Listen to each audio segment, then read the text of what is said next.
So after the peach, the apricot and the plum blossom, we now finally have a cherry blossom. The interesting thing about the cherries is, though they are last to bloom, they're going to be the first fruit that we're going to be harvesting on our farm. We're going to start harvesting our cherries towards the end of May, less than 2 months from now. This is now the 14th of April and our cherries have been blooming since over a week now. I am going to start my farm tour also from the pond terrace area. The cherries that we have on the farm are the sweet cherries. We have almost about 17 to 18 different varieties of cherries. There are two kinds of cherries, the sweet cherries and the sour cherries. We only have the sweet cherries, the cherries that you can eat fresh from the tree. But the sour cherries, which we don't have on the farm and which we might acquire soon in the future, are the cherries that you can jam and you can dehydrate.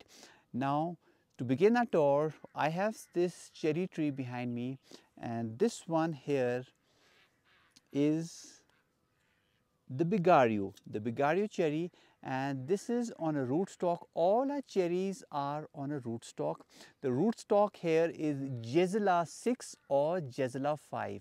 Both of them are dwarfing rootstocks. They do not make a very big cherry tree. That's why we are able to plant our cherry trees at a relatively closer distance from each other. Those cherries are going to be easily accessible to us for harvest, for pruning, for any kind of fruit management that we need from our cherries.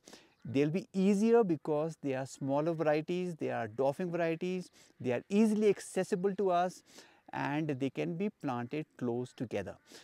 Gisela 5 is going to be a rootstock which is going to be more dwarfing than Gisela 6. It's going to make a small tree and that tree is going to be easily manageable. This cherry over here is on Gisela 6, which means that the cherry is going to be small, and the other characteristics obviously is that the cherry is also going to be precocious, it's going to be early bearing, it's going to be a cherry which is also going to be somewhat disease resistant, it's going to be resistant to some of the diseases that the cherries have. So all these cherries that we have are on that rootstock, and there is another cherry tree over here. Do I have a tag on this? I cannot see a tag, but again this is on some sort of a rootstock or the other. The cherry flowers, if you see, they are the whitest compared to any fruit tree flowers that we have on the farm. They are whiter than even the plum flowers. If you noticed in a previous video, they have a somewhat off whitish tinge, but the cherries are completely stark white. So whatever we see with flowers on them today on this farm tour are going to be cherries. They're also going to be apples, by the way, because the apples and the cherry blossoms, they coincide with each other. This is another one and it is in full blossom. Last year I do not remember this tree blooming as much as it has this year. It has bloomed right from the trunk upward on this branch and on this branch as well. So this is going to bear fruit hopefully all along the branch, all along the branch hopefully here as well. All over the place there are flowers, so that's a good thing because that is the kind of production we want. We want the production also on the main stem of any fruit tree that we have on the farm. And this one over here, I can see a tag, is the black star cherry, also on a rootstock, and this rootstock is Gisela 6, a semi-dwarfing cherry rootstock. And the other important thing to note about cherries is, especially when you're planting your cherries out, is that cherries, just like the plums, are not all self-fertile. There are some self-fertile varieties and we have them over here on the farm as well. But most of them are not self-fertile, which means that they rely tremendously on cross-pollination. We have two varieties on the farm which are self-fertile, which means that they do not necessarily require cross-pollination, though they will benefit from cross-pollination. Like cross-pollination is something that brings in a new genetic trait which enhances the quality of the fruit. So cross pollination is always ideal, even for self-fertile varieties. So we have two self-fertile varieties and we'll look out for them on the farm as well, and I'll show you those varieties. They are the Stella and the number 2 are the Lapins. Stella and Lapins are two varieties of cherries which are self-fertile. But this one over here, the Black Star, is like most of the cherries that we have on the farm, is not self-fertile. So it is going to rely very heavily on the bees for cross pollination. Now it was the 23rd of March when I was documenting our apricot blossoms, and look at the progression of the fruit development on the tree already. Now this has been less than 25 days and look at the size of the fruit. Cherries, though they are just flowering, and these are the size of walnuts already, cherries are going to be the first tree that we're going to be harvesting from.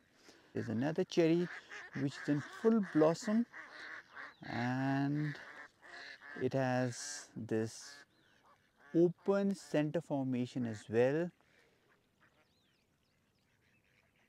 Nothing in the center, but all the branches radiating in different directions. Now that obviously allows for the good circulation of air in the center, and all these branches become accessible to us. They spread out and they are easy to harvest, easy to manage, and the tree gets this kind of a shape where all the fruits are going to get the sunlight.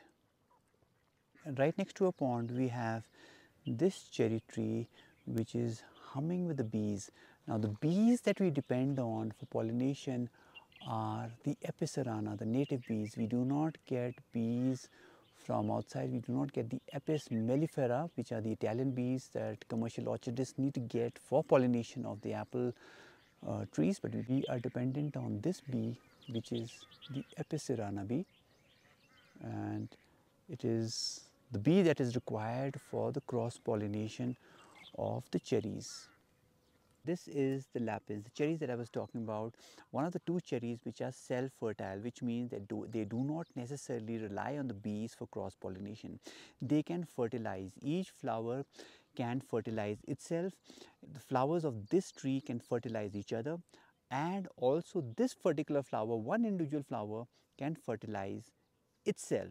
So this is a self-fertile variety, but of course cross pollination is always beneficial when it comes to the kind of fruit quality, the fruit size that we're looking for. This is the lapins, and the other variety that we have on the farm which is self-fertile is of course the Stella. Cherry over here is in blossom, whereas the apricot has already put out these apricots which are the size of walnuts. I'll have to come in here and start the thinning process as well. They are growing like grapes. I just need one on this small little twig over here because this is going to take off the twig. This is going to take too much of resources from the tree, and all these are going to remain very small if I do not do the thinning process. So like I was saying, the cherries, though they are just flowering, they're going to be harvested much before the apricots, which are almost the size of walnuts. So the cherries always win the race for maturity. Cherry blossom coincides with the blossom of also the apples and the pears. And this is a pear tree, and this has also blossomed. Do I see a tag on this? This is the variety called the Pakham pear, and this is also blossomed, though it's only a 1 or 2 year old tree. We also have apples, the Dauphin variety of apples on the farm, which have also blossomed. Their blossom time coincides with the cherries because all of these, the cherries, the pears, the apples, they require long chilling hours, so they take their own sweet time to wake up from the winter dormancy, which means they're also not going to be susceptible to the late spring frosts, which are early flowering fruits like the apricots and the peaches are going to be susceptible to. So these fruits, the pears, the apples, the cherries, they are flowering now in April when we are seeing the last of the frost. So they're going to be safe from the frost, and the cherries are also going to be safe from the cracking that we have in the fruits in the monsoons because of the rains, because they are going to be harvested towards the end of May, beginning June, much before the monsoons. The monsoons start over here towards the end of June, so they're going to be harvested much before the monsoons. So cherries are a good option to grow in my kind of a high altitude farm where we are susceptible to the frost and we are also susceptible to the monsoons, the rains. The cherry tree, they will bloom now in April when the frosts have gone, and they're going to be harvested much before the onset of the monsoons. And this is the pink jewel, and it's in a stage called petal fall while the cherries are blooming. Here another cherry tree, and this one is the sweet early, and it is also in blossom, and as you can see it has also put out these leaves. The leaves of the cherry tree are the largest among all the stone fruit trees that we have on the farm. Now you would have noticed along with a cherry blossom we also have blooming on a farm the mustards. Now mustards are the magnet for the bees. Mustards attract a lot of bees. They give the farm the diversity that the bees require. Bees, especially the native bees, they require a diversity of flowers. They don't thrive on monoculture. They do not like one kind of flower. They want different kinds of flowers, different shaped flowers. They want to sit on different flowers with different nectars, different pollen. That is what keeps the bees healthy. Everybody knows that the bee population across the world is declining, and much of the blame is given to pesticide use, which is of course true, but what is also responsible for the decline in the bee population across the world is monoculture. Monoculture is a kind of a system where you have one kind of tree which will obviously produce one kind of flower, and the bees require diversity. Bees require different shaped flowers, different size flowers, different colored flowers to sit upon to keep them thriving. That is what we have tried to do on the farm. We have right now flowering also the mustard and also the pears, also the apples, and then of course we have the cherry blossom. So we grow the mustard for diversity, of course. We want to attract them for the bees, we want a habitat for the bees, but we also grow them to regenerate the soil. Now this has flowered, and this is the time when we come and chop and drop the mustard. Now we would have come anyway to chop and drop them, but this is the perfect time to do that because the cherries have blossomed and we do not want any competition as far as the bees are concerned for the cherry trees. We want the bees to come and sit on our cherry trees for the pollination. These mustards have done their job for the farm and they're going to be chopped and dropped. Now we have this cherry over here called the Faravia. Now this is a Faravia cherry, again a sweet cherry, and it's in full blossom. All the beds have mustard in them, and the bloom time has coincided with the bloom time of our cherries, and I can hear a lot of humming over here among the mustard, but not so much among the cherry blossoms, which means that I will have to start the chop and drop process of the mustard very soon. I do see some activity over here. It's not that all the bees are preferring the mustards. There are some which are sitting also on the cherry blossoms. Like I said, bees prefer diversity. They do not like monocultures. Monocultures is another reason why, apart from overuse of chemicals, is why the bee population across the world is on the decline. Now as the day is getting warmer, I am also seeing the activity of these bees, these native bees on our cherry blossoms, so I don't really need to panic. There is a constant hum of the honeybees, the native bees on the farm, primarily because of the mustard that we have growing on the farm, which is also going to benefit our cherry trees hopefully, but we're going to do the chop and drop, of course, though I see as the day progresses that the honeybees are also starting to sit on our cherry blossoms. So this tree over here, laden with flowers right now, is a variety of cherry called the Black Star. This is called the Black Star, and I think it did not bear us any cherries last year, and this year this small cherry tree on a dwarfing rootstock is in full blossom. And then we have over here the late bloomer, our plum variety called the Diante, the European plum. The Diante has also bloomed, and its bloom time is corresponding with the bloom time of the cherries. Then right opposite to Diante, the plum, we have our cherry, which is the G5 variety. It says it's on the Gisela 5 rootstock, but it doesn't mention the variety. But this is also in full blossom.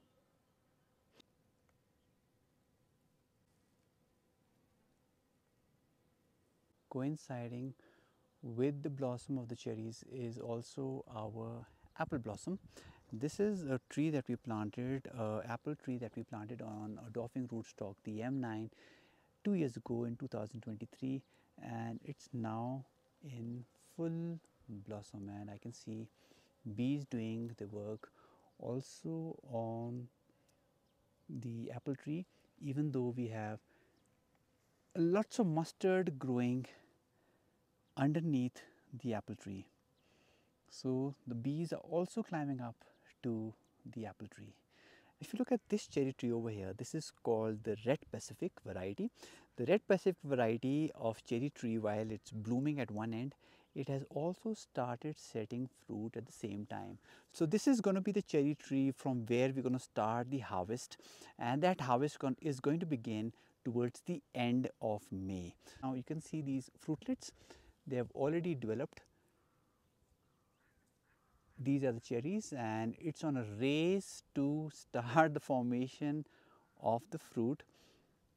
Look over here, this has formed, this has set, but on this branch it is still flowering. As I've been walking this morning and observing my cherry trees, I do not see a problem with the mustard. Mustards are not really competing, they are not becoming a problem as far as the pollination of the cherries are concerned. You can see this bee sitting over here right in front of me. Then over here again we have a cherry in blossom, and this one is the Fresco in full blossom.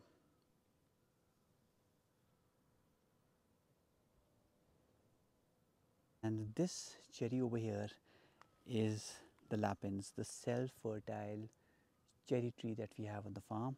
The other thing about the lapins is that the lapins are a late harvest variety, which means that we're going to be harvesting it not towards the end of May, but towards the end of June, which means that because of late harvest varieties like the lapins, we would have extended our harvest period of the cherries. So we'll have this full month of cherry picking on our farm because of different varieties which come into season at different times of the year.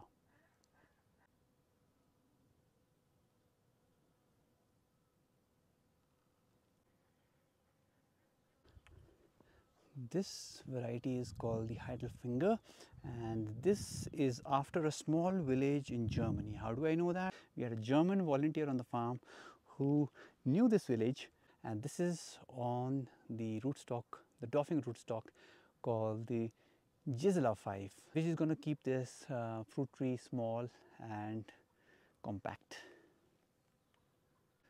This is another tree over here where travelers came and we conducted cherry picking tours for them last year because it is not very far from the bungalow. And this one is also the Red Pacific, and it is in full blossom now. Then we have one over here which is also in blossom, and this one is the Black Star. This is the Black Star cherry next to the Red Pacific. And then we have this cherry called the Grey Star in full blossom mode. And we also have the humming of bees on this tree. So we have almost 20 different varieties of cherries on our farm. As you can imagine, it's not possible for me to go to every variety and document their blossoms. I'm just going to read out the names of varieties that I remember that I have on the farm. And what we do also is we give out scionwoods for free for farmers who live in the region. So they can contact me in February. February is the time when we give out the scionwoods. So any farmer in the region, if you need any scionwoods, please mention that in the comments, and in February of next year, I can give you the scionwoods of these varieties that I have. And these varieties are Banton, Duro Nero, Sunburst, Frisco, Fravio, Regina, Heidelfinger, Stella, which is a self-fertile variety, Early Lorry, Red Pacific, which is an early harvest variety, Sonata, Bugario, Lapins, again another self-fertile variety, Black Star, Grey Star, Sweet Early. So these are the varieties that I remember. There are a lot more on the farm. So any farmer who requires any kind of scionwood, please do mention in the comments, and I will give you the scionwoods for free next February.